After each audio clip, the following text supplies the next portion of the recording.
Hi, and welcome back to another episode of Why I Hate This Movie. I'm your host, Derek Rios, and with always my co-host and heterosexual life mate, Danny Newton. How you doing, Danny? Pretty good, Derek. How are you? I'm fine. So today we're talking about Sidekicks. Mm-hmm. It's a 1992 Chuck Norris. Rip-off? Chuck Norris original, 100% original. Rip-off of film. The Karate Kid? It's different. Maybe. It's different. Maybe. He doesn't fight anybody. He never fights. That's not true. He's fighting his demons the whole time. That's true. But I honestly, he doesn't really fight anyone. He one fight at school. Mm-hmm.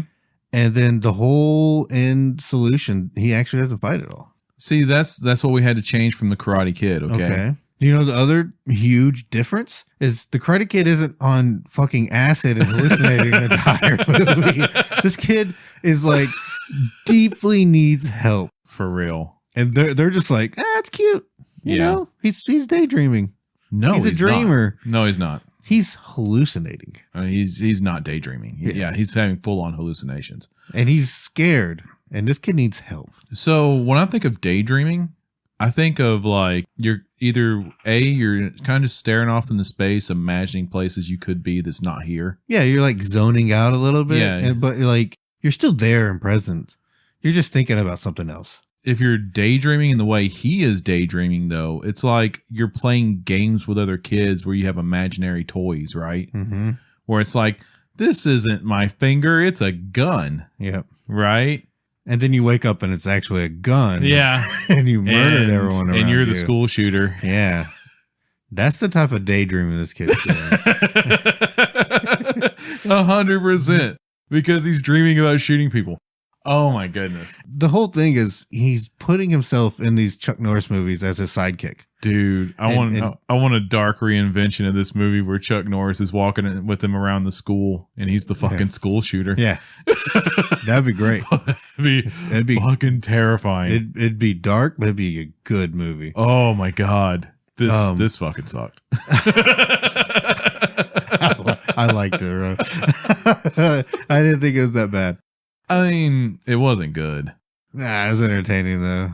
But the action sequences are goofy and over the top, but they actually they're so goofy they're actually kind of entertaining. So a lot of the action sequences in this, I recognize these movies, a lot of them. Yeah, the whole thing is he's watching his Chuck Norris films and daydreaming about them in school. Yeah, and inserting himself in there. A lot of this is missing in action.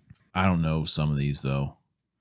The one with the clowns or whatever, the I'm clown not gang. Yeah, I don't know that weird. one. I'm really not sure which one they're dressed up as ninjas in. That was American Ninja, I think.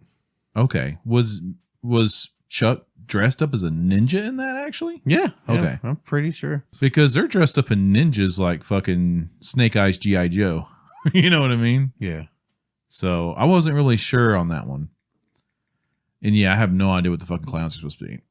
But yeah, so I'm pretty sure that was American Ninja, the one where he's dressed up as a ninja. That's the opening sequence of this movie, though. They're fighting ninjas, and the teacher, the hot Asian teacher, is the one they're always trying to rescue. Yeah. Until the end of the movie. Because he really wants to bang his hot Asian teacher, I think. I mean, who doesn't, right? And he's doing it vicariously through Chuck Norris. Yeah. To the point where the one delusion he has where it's not his teacher, Chuck's like, hey, I don't get to bang the hot Asian lady this time. It's like, what the fuck, bro? It's this young girl. I can't bang her. And he's like, yeah, this is for me. Okay, get out of here, Chuck. But that shows that he's growing and he's taking control. Yeah. Of his delusions. All the sequences. So the character's name is Barry, and this is played by Jonathan Brandis, who is in everything. Yeah, he's in a lot of stuff during the 90s. Yeah, late 80s, early 90s. He's all over the place. Yeah, he was a cute, pretty faced young actor, right? Yeah, that never really went anywhere. Then he got supplanted by the kid from Home Improvement. Yeah. Zachary Ty Bryant? No, Jonathan Taylor Thomas. Yeah. The action sequences are real cheesy. You have like this, they look cool where they're both interlocking arms and doing these rotating double kicks. Yeah. Or just like constant spinning kicks. Yeah, they're doing the double spinning kicks and they're not kicking anybody. No. but it's still going. Psh, psh, psh, psh, yeah, and all the bad guys are flying away and stuff. It's great. It's fantastic. It's so cheesy. It's so dumb. It's so dumb. That's the point. But he literally comes out of this delusion in the middle of his class talking to Chuck Norris, who's not there. Yeah, that's where it becomes real. That's more than I nodded off in class. Yeah, he's having a full on conversation. And he's like, "Yeah, I'll help you, Chuck," and he's like looking at his classmate. Yeah. So it's easy to say that he's had the entire conversation in his class this entire time. His history teacher, the hot Asian chick that he keeps dreaming about, is just like, hey, you need to call your dad. We need to have a talk. And then cut to his dad with them in the music room. Yeah, for reasons. Having a talk, and she's also the counselor and / music teacher. I mean, I get teachers have multiple roles back then, but even the counselor wasn't teaching everything else. Right. The counselor was just the counselor. I think she was the only teacher in the school besides the gym teacher. Yeah. Yeah. I mean, this is a small Texan school, right? There was the gym teacher, her, and the literature teacher. Oh, yeah. Yeah, that guy was a dick. But you know what's funny? The literature teacher was set up like a huge class. It was like it was like an auditorium style. It was auditorium style, which you don't see in most high schools unless it's a really large school. Right. So it's just weird. But the history teacher's classroom looks like half of a classroom. Yeah. I don't even know why she's in the music room. It's like I could have swore sometimes it looks like 2 rows of desks lined up in a line. It had 4 rows or something like that. It looked like a traditional classroom. Yeah. Cut to after that, his dad takes him to the karate dojo. Yeah, my asthmatic son. Where not Cobra Kai, the Stone Gym. Cobra Kai. Yeah, of course. The whole thing is Barry is asthmatic. Yes, he is handicapped and he's slow. According to the other teachers, they literally call him retarded. Yes. And handicapped and crippled, which seems a little over the top reaction. He's definitely autistic. But I guess in the 90s, that's probably what they would just classify it as. Like, oh, your kid's not paying attention in school. He's dumb. Send him to the special class. And then the kid drops out and starts drugs and is in jail by the time he's 18. This kid would be fucking medicated. Oh, yeah. Highly medicated. Yeah, this is like peak fucking. You were having delusions. You were seeing with your waking eyes. You can see Chuck Norris behind me right now. You would be highly medicated. You would take drugs until Chuck Norris went away. I always see Chuck Norris too. But his delusions are unbearable, man. It's ridiculous. You couldn't function like that. He can't even walk to school. You can't have a 10-minute walk to class. He on his walk to flipping school, out in a delusion. He has a non-flashback. Yes. he literally jumps into the bushes and hides because he thinks fucking not Nazis, but like just soldiers are hunting him down. Viet Cong. Yeah, you said it. Nom. He has a Nom flashback. Literally. Yeah. He doesn't even see Chuck Norris. No. He just has a Nom flashback. You know, it just changed people, okay? It had a real impact on people. Dude, he can't function. Yeah.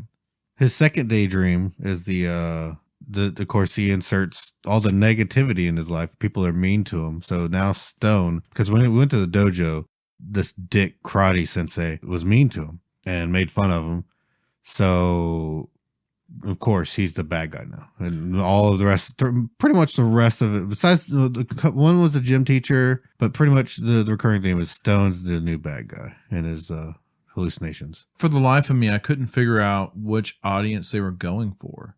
Because his flashbacks are fucking Chuck Norris and Vietnam flashbacks, right? Well, I mean, that would be various. That would be mid to late teenagers. Yeah, but then you get karate dojo guy who is literally he's Daffy Duck. Yeah, he's Bugs Bunny material. It's I mean, it's for children, but I think the whole insert of like, oh, here's some old Chuck Norris movies is that's for the parents. That's time filler. Well, it's for the parents, right? I guess. But because I mean, any kid, I never watched those movies as a kid. Like I knew who Chuck Norris was, but I hadn't really watched a lot of his movies. Did I watch those Norris movies? No. I remember seeing American Ninja. Yeah. But did I watch 80s films growing up? Yeah. I didn't really. I mean, I guess I started watching early 90s. I was in cartoons and stuff when I was a kid, so I didn't really start watching those movies yet. This is the first movie that really like stroked. I remember like stroking Chuck Norris's ego to where like he's the god meme he is now. He's the Messiah. Yeah. Yeah. He can just do anything possible and everything impossible. Oh, man. Yeah. Yeah, pretty much. So the kid's having delusions, and then he decides he wants to learn karate. So in order to facilitate his karate training, we take him to racism. We take him straight to racism. Oh, so good. The realization throughout the movie of the name of this Chinese restaurant is brilliant. So it's just called the Frying Dragon. I've never been more disappointed in you in my life. I love it. Straight up. It's like, okay, Frying Dragon. It's like, okay, it's a restaurant. He's frying is a dragon. I get it. I listened to you pause this movie and have this realization 3 different times. And you died laughing each time. Yeah. But it's like the Flying Dragon. Yeah. But then also it's racist because Asian people struggle with saying L's. Yeah. They always put R's in there. So it's like the Frying Dragon. It's fantastic. Oh, man. I'm so disappointed. It's brilliant. It's just subtlety hidden in there. Brilliant racism. That's what I'm okay with. All right. That's the PG part of this film. So we get Mako, who is Drunken Master. I wouldn't even call him that. He doesn't drink. Yeah, but that's totally what he's going for. Yeah. He's also he's that and like a con man. Yeah. Because he's constantly conning people out of their money, stuff like that. And he's got a big side hustle game. Mm-hmm. But yeah, he's just the teacher's uncle who he's a chef at her restaurant. Yeah. And used to be a karate master because he's Asian, right? Yeah. Obviously. Yeah, so Mako trained him. Yeah. By just throwing fucking dumplings at his face. Or balls of dough. By making him jog around, throwing dumplings at him. He does a Rocky training. Yeah, it's so many training montages. It's a montage! Dude. Training montage! These montages were long. Mm-hmm. Very long. Dude, you gotta see him training. You don't understand. You gotta pad that runtime out. Bro, he went through a lot of training. There's only one way to beat asthma. I want to learn karate. Training montage. He's overcoming his crippled nature of being asthmatic, okay? And it's possible for any crippled person just to, as long as they train hard enough and do enough montages, they can overcome anything. Yeah. Then it's after the asthma thing, it's the school bully picked on me, training montage. Me and the school bully got into a fight, training montage. The school bully challenges me to a karate tournament, training montage. There's so many training montages. Well, what else is he going to do? I don't know. Fucking study? You want a study montage or character development montage? You got to put some montages in there. That's the whole thing. Oh, my God. In the 90s. How do you feel about the bully? He's so generic. It's sad. Like, he doesn't have any character qualities whatsoever. He doesn't. At least the Karate Kid, he had... Johnny was a person. And on top of that, he had a reason. It's like, oh, this guy's hitting on my girl. Yeah. And stuff. Like, because they were dating. Yeah. And this fucking new kid shows up. This bully is literally just jealous because... Yeah, she's not even the cutest cheerleader. No. This girl is like not flirting with her main character. And then he turns around and he's fucking with them too. He deserves it in the end. And that's why I love Cobra Kai. The whole premise of it starts off with like his point of view, of Johnny's point of view of like, the fucking Daniel was a we were just shit kid. Yeah. Me and her were just arguing a little bit. We were just on a break for a second. And then, he instantly moves in on my girl. Yeah. Exactly. Any person in high school would beat you up for that. Yeah. And especially a new kid. As being a person who came in as a new kid, like, I mean, I didn't hit on his girlfriend. I was still an outsider for a while. Yeah. That's why I liked Cobra Kai. But this character had no development. The bad guy, all the villains in this were like so bland and generic. But I did like all the flashbacks where he puts Stone, the karate dojo master, into these roles where he's like, an Asian guy, and it's so over the top racist and goofy. Oh my god, yeah, the yellow face. Yeah, but it's for the role where he's daydreaming, so it's like okay for him to be this racist and over the top. But so I enjoyed that because it's goofy and silly. They yellow faced him. I totally forgot to yellow faced him. And he has the old like. He's got, single like line fucking the Fu Manchu mustache. Yeah. Yeah. That like goes all the way down. You're so fucked up. Oh, it's great. It's fucking hilarious. How do you feel about Wendy? I hated Wendy. That fucking friend zoning whore. Yes. She's literally like, even the bully's like, hey man, that bitch is just. She doesn't like you. She's pitying you. Yeah. And he's like, oh. And then he's 100% correct. 100%. He finally is like, hey, we like you. We both like each other. You like me, right? Yeah. I like you. Well, I like you too. You want to go out sometime? Oh, no. You're kind of a retard that talks to himself. Yeah. You're like the weird.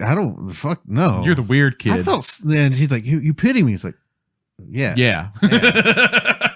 And then he runs off and that's devastating. Yeah. How fucking devastating that is to you as a kid. The one person you thought that liked you and thought a girl was actually God, you. Man. Just and because she wanted attention. Yeah. He didn't have any friends. That was it. After this, he goes to school with a gun. Yeah. The next day. Those delusions become real. Yeah. Like within the next week, he ends up at school with a fully automatic, and it's that chick's fault. Yeah. If she had just been like, sure, I will go out with you on one date. It's not like she's dating anyone else. All she had to do is be like, sure. 100%. And then let him down. Like, I wasn't into it. That's all she had to do. But no, she's like, friend zone instantly. Get fucked, nerd. He does. He matches all the profiles. Yeah. An insane white kid. The only thing he doesn't match is that he's got a pretty face. Yeah. They're always like ugly because there's the one to get bullied on. This kid, as crazy as he is, he'd be like the class clown or something. Yeah. I don't think he would still be an outcast because girls would still like him even though he's fucking crazy. Yeah. Yeah, I too hated Wendy. I hated her a lot. She set him up like because of her. She was helping him out. He answers a question right. So now the bully's like. And the minute he shows some backbone. Yep. She's like just all over him. Yes. I want you now. Yeah. Flip flop. Oh my God. You can fight. You're actually kind of cool. Maybe we should date. No. Maybe you need to fuck off. Yeah. Maybe one of these other girls that interests me now. Maybe one of these other guys would be your simp. Yeah. Not me. Fucking hated Wendy. I hated Wendy. Was that her name? Yes. Okay. Wendy would 100% have a fucking Twitch stream right now with dudes just throwing money at her. Well, I mean, the actress is actually pretty attractive. She does a lot of stuff now. She's just like TV show. Oh. She still looks good. I have no idea who this actress is. Julia Nixon? Yeah. I wouldn't know her now. It's fine. It's like NCIS shit, you know? Oh. Anyways, we had a Western flashback. Yeah. They're in the Wild Wild West. They walk into a saloon, and of course, he orders a shot of milk. Yeah. And everyone laughs at him. They're the lone wolves. The lone wolves. McQuaid. The two lone wolves. Because, you know. It's Lone Wolf 1 and Lone Wolf 2. When you have one lone wolf, having two of them is two lone wolves. So, yeah, they get, and Chuck's like, yeah, give me a shot of milk too. And then before they start murdering all these people, they take shots of milk. So we didn't like the bad guy. We didn't like Stone. We didn't like Wendy. I never said I didn't like Stone. They were generic, but like Stone in the flashbacks is great. What? But Stone as a person is just like over the top douchebag. You know who he reminded me of? I loved it. It reminded me of this is Napoleon Dynamite. What's Jeffro from Beverly Hillbillies? Beverly Hillbillies, that guy. Yeah. Diedrich Bader. Yeah. Yeah, that's right. He was in Napoleon. He played Rex. He was the karate sensei in Dietrich Bader. That's who you remind me of. You wouldn't want to take a roundhouse kick to the face with these bad boys on. Yeah. Yeah, that guy is fucking great. That's who he reminded me of. 100%, yeah. Let's see. How'd you feel about teacher lady and kid's dad together? His dad is just like, I don't have time. I'm just 100% in my work. Computer programming nerd. Works for? You think he works for Texas Instruments out there at this time? Who knows? He probably works for some fucking weapons company developing chips or something. Who knows? I think back in this time period, even writing software, that would have been a real big Texas Instruments thing. Are they still around? Yeah, they're still around. What do they do though? It's not like they need new developers, like, right? I mean, probably not now. I mean, I guess there's still equations coming out. I don't know. It doesn't seem like there's a lot of math being like developed every day. Well, I'm sure they're designing hardware. Yeah, but that doesn't need like programmers, right? But yeah, maybe. I don't know what's going on. How do you think that TI calculator does all those calculations? This dude did them all. You're right. This nerd didn't have time for his kid. The mother passed away 10 years ago. So he's just 100% in his work. And for some reason, this teacher's all over him. Yeah. Maybe it's because he makes more money, even though he doesn't live in the affluent neighborhood. Wendy lives in the snobby part of town. Oh, yeah. You can tell. But it looked like Barry lived a couple blocks away, but he was in the rundown area, like a shithole. Barry lives in the part of town that we come from. Yeah. And Wendy's like Malibu over there. Wendy lives in the affluent part of town. But yeah, I guess the teacher, I mean, she has a restaurant and a teacher degree, so I'm sure she's doing fine. Yeah. But honestly, it doesn't look like the restaurant's doing very well. The restaurant, we never see anyone in there except for them. Mm-hmm. And then a biker gang shows up and harasses them. And then Mako walks out and like beats him up as a drunk guy, which is, I guess he diffuses the situation by pretending to be drunk. Yeah. But it didn't make sense. He could just beat him up and got rid of the bad guys. God, we need to open an Asian restaurant in the Frying Dragon. I would 100% doing that. I so want to do this now. Oh my God. All we got to do is go to fucking Home Depot, get a few Mexican guys to cook for us, and then import a couple Asians to work as a serving crew, and then boom, Frying Dragon. I don't think those were.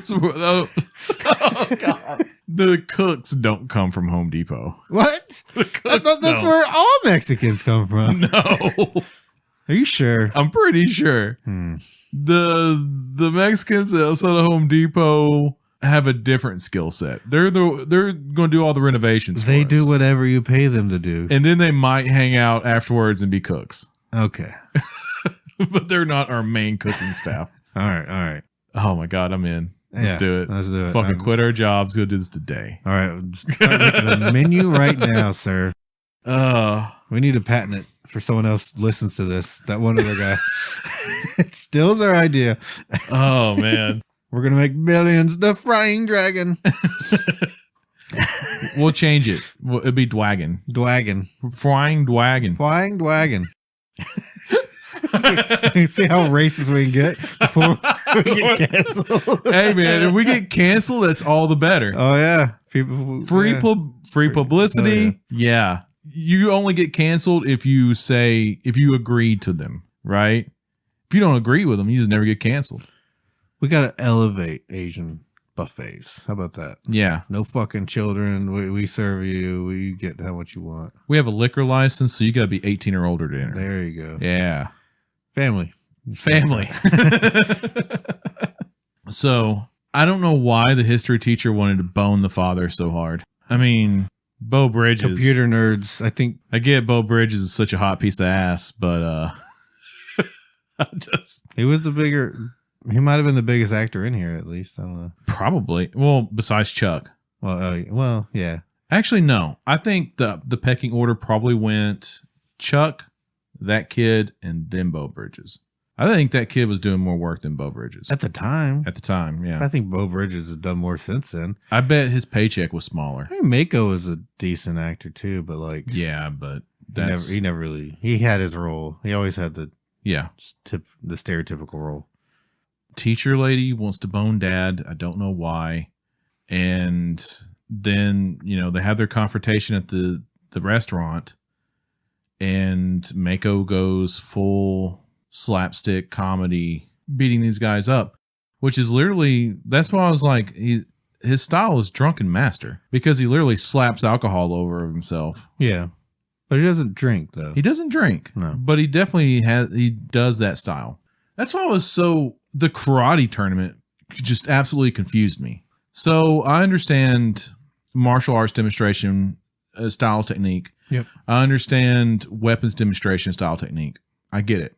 But the way they line their team up, which I forgot. So they go to this tournament because the bully challenges our main character to the fighting tournament. Like, well, if you want a real piece of me, be here. They don't fight. They don't fight, but only the masters the implication is that's why they're going to be at this tournament. Yeah. Right? We don't know that yet. Yeah. So they go to this tournament knowing they need 4 for their tournament. I don't think they knew. They just showed up. I thought Bo Bridges was going to step up and be their 4th. And do what? Calculate how to beat. Well, the thing is, yeah, he's going to suck. Yeah. You just need another name on the sheet. No, they're not going to compete. His dad's not stepping up at all in this movie. Not as a dad and not as a competitor. The only thing he stepped up and did was tap that teacher's ass, okay? Oh, yeah. I love how that is her role in this movie, by the way. Yep. Because when they get to the karate tournament and Chuck Norris happens to be there because Chuck lives in Texas. Yep. And yeah, if it was like a state level karate event, I can see Chuck Norris attending that. Mm-hmm. So, because he used to win them all. Yeah. So they go to the thing, they need a 4th, and Mako's like, oh, it's the boy's hero. Go get Chuck. You go honeypot him. You go do whatever it takes. Whatever it takes to get him in this tournament. I'm just saying, like, the whole time the tournament's going on, you don't really see those two until they have to participate. And all that she had to do was say hello. And then the other karate dojo guy was a complete dickhead to Chuck Norris. And Chuck's like, yeah, I'll sign up and beat the shit out of that guy. Yep. 100%. Yeah. Yeah, sign me up. Hell yeah. What, we're doing this for a kid? I don't fucking care. I'm going to punch that guy, though. So, yeah, they get Chuck Norris on their team. And the events are martial style, which the teacher lady does. And she does like kung fu bullshit at their karate tournament. It looks good. It looks good. She looks good doing it. And then it's brick breaking. We have the brick breaking, which Mako does. Which he does 9. Yeah. Sets the record, even though they forget about it in the next scene. Right. And then Kid Barry does weapons demonstration with the nunchucks. Yep. And then Chuck Norris has the fight with the other sensei. Yep. It's weird that only the senseis are the ones that enter the tournament. So it's not really about the children fighting. Whenever I was thinking about this, I was just like, Mako should have been the fighting style and should have went out there and performed full drunken master fighting style, because nobody else did that. Right.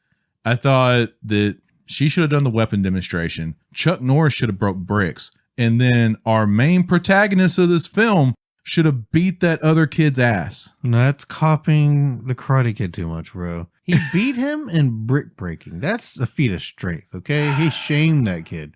And those bricks are on fire. Literally. Because it looks cooler and it damages the structural integrity of concrete. Yeah. It weakens it just enough that he can break all 9 of them. But yeah, the whole thing is Chuck also wanted to beat the sensei up. Yeah. So he had to give him that. But then turn around. Yeah, it's just really strange. The whole time you expect those two to fight and they just don't. Right. They totally should have. That was the point. No, man. That's the reason he issued the challenge. And that's the reason Barry accepted the challenge. That's how this differs, okay? Honestly, the whole Chuck Norris thing might have been an illusion. Mako literally taps him on the head and says, hey, you're not here to fight that kid. You're here to match yourself against bricks. Yep. Like, no, you're completely wrong. The only reason he is here is to fight that kid. That is it. That is the only reason he signed up. He signed up, but the reason he's there is to grow as a person. Oh, God. And to overcome his bullies, okay? And focus on the real thing of how many bricks you can break. I think the problem is we don't bully kids like this anymore. I think we need to bully kids more. The teachers were bullying this kid. Exactly. He deserved it. Oh, No, he deserved it. How many just wastes of space do you have walking through your life every day that you're just like, that they deserve to be bullied? This is why there's graveyards at our school, bro. Bullying kids like that. I don't know, man. We bullied kids for a long time, and that didn't happen. And then suddenly we stopped bullying kids, and it happens all the time. There's 2 other flashbacks that we kind of skipped over. Oh, yeah. There was the one where they were prisoners for a Nazi. Yeah. And they're being tortured by a Nazi. Well, he's being tortured by a Nazi and getting his lungs rended while he's, dropping of asthma. Yeah, because he threw his inhaler. And the doctor had throwaway lines just like, I don't even know why he fucking needs an inhaler. Yeah. His lungs look fine. Yeah, it's all psychological, right? Yeah. So. Which he is still hitting his inhaler at the end of this film. Yeah. Yeah. Psychological. It's so weird because there's a scene to where like he's doing his training montages and he sets his inhaler down and runs off and leaves it because you would think he's hit a point where, he doesn't need it anymore. Yeah. And Mako picks it up and puts it in his pocket, right? But then turn around and there's scenes later where he's literally in this tournament hitting his inhaler. So what is it? Is it psychological or does he need it? I think it's psychological. I don't know.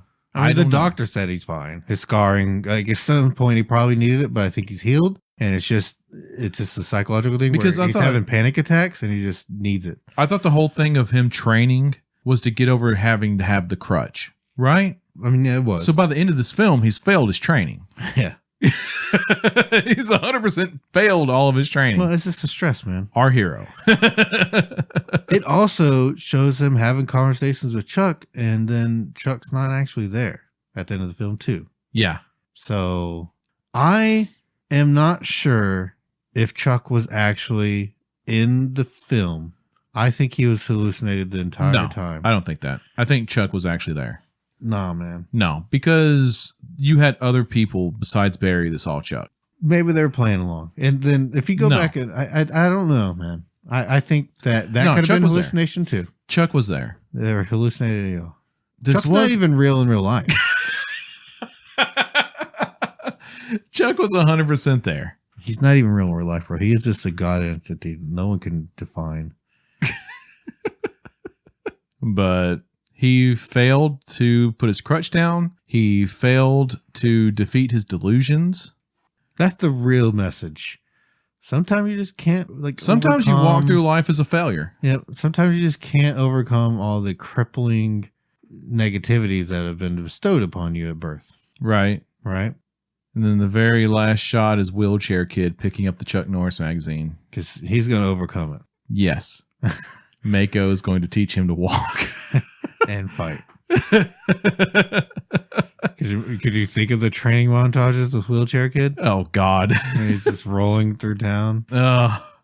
Rolling up a hill and stuff. We must decide if this chair is just a crutch or a necessity.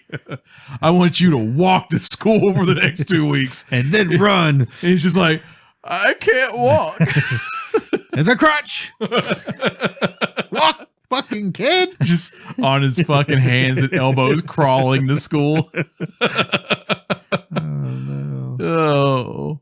But I, surprisingly enough, did not like this movie. What? I did not like this movie. This movie is great.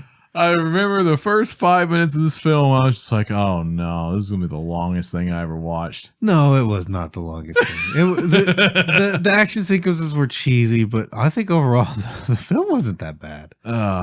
It was entertaining. Yeah, I guess. The Frying Dragon. I mean, we're opening that restaurant. Yeah. 100%. That's my new life goal. Mm-hmm. All right. Hate meter. I mean, honestly, probably it's just middle of the road, man. It's just like a 4 or a 5. It's very forgettable. I enjoyed it for the most part. I've never seen this movie before we watched it, so I'm never going to watch it again. Yeah, well, that's fair enough. Yeah, I'd go like 2 or 3. Like it was fine. I liked it. Whatever. I didn't hate it at all. I would say, like I said, I'm sticking with 4 or 5 because it doesn't bother me that it's a Karate Kid clone. What bothers me is it didn't go far enough. You literally had Chuck Norris. Yep. You could have Chuck Norris as your Mr. Miyagi. That would have been something. Well, then it wouldn't be Asian. Well, you know what I mean. Right? They couldn't pay him that much, shit, bro. Chuck Norris. They paid him to be in this. Barely. They paid him to do goofy stuff and fucking flashback scenes and stuff like that. If you take all the scenes where he isn't wearing a mask, whatever, he's not like, he's in like a quarter of the film, maybe. But that's still enough. Yeah. I mean, they could have had something really legit here, but they just didn't go for it. He wasn't in the tournament. Besides when he competed, he wasn't in any of the scenes. No, not at all. Not at all. He was not standing with his team. Yeah, no, he did not support his team at all. It's because he's a lone wolf, McQuaid. He is. I heard Chuck Norris once made fire by rubbing 2 ice cubes together. Really? Well, I heard Chuck Norris counted to infinity twice. Everyone knows that one. Yeah, so. I think I did that one last time. Fine. Well, I heard Chuck Norris doesn't flush toilets. He scares the shit out of them. I heard when Chuck Norris needs to relax, he joins the army. I heard Chuck Norris wears rib condoms inside out, so only he gets the pleasure. Fair enough. Chuck Norris once urinated in a semi-truck's gas tank for fun, and the truck is now known as Optimus Prime. Chuck Norris managed to delete the recycling bin off his desktop. I mean, I did that. Wait, what version of Windows? Jesus can walk on water, but only Chuck Norris can swim through land. When God said, "Let there be light," Chuck Norris said, "Only if you say please." Okay. Fair enough. Chuck Norris killed 50 bad guys with 2 bullets. The first bullet was a warning shot. Mm-hmm. Chuck Norris. Yeah. Hang on. I got it. Chuck Norris only eats his meat rare, so he only eats unicorns. Not frying dragons. Chuck Norris once cut a knife with melted butter. Chuck Norris once strangled a man to death with a cordless phone. People say Bruce Lee beat up Chuck, but out of the 2, which one is dead? Yeah, it's good. Okay. That's good. That wins. Yeah, that's a good one. Then we can stop there. Yep. Okay. But I guess it's an all right Chuck movie. Frying Dragon. Frying Wagon. We're going to make it happen. Yeah. Coming near you. Sponsored by Subway Sidekicks. Thanks for joining us, everyone. And eat your Subway Sidekicks. You can get whatever foot-long type of food you want now. Oh, my God. If you eat a foot of cookie, there's something wrong with you. It's a thin foot of cookie. Have you eaten a foot of cookie? Yeah, actually. Probably a lot more. I don't know. It depends on how you line up the Oreos. Yeah. Both it's more ways. like a block of cookie. Both ways is still fine. Thanks for joining us, everyone. We'll catch you next time. Make sure you like, subscribe, and click the buttons. Yeah, click the buttons, hit the comment section, all the stuffs. Yep. Thanks for joining us. See you later, guys.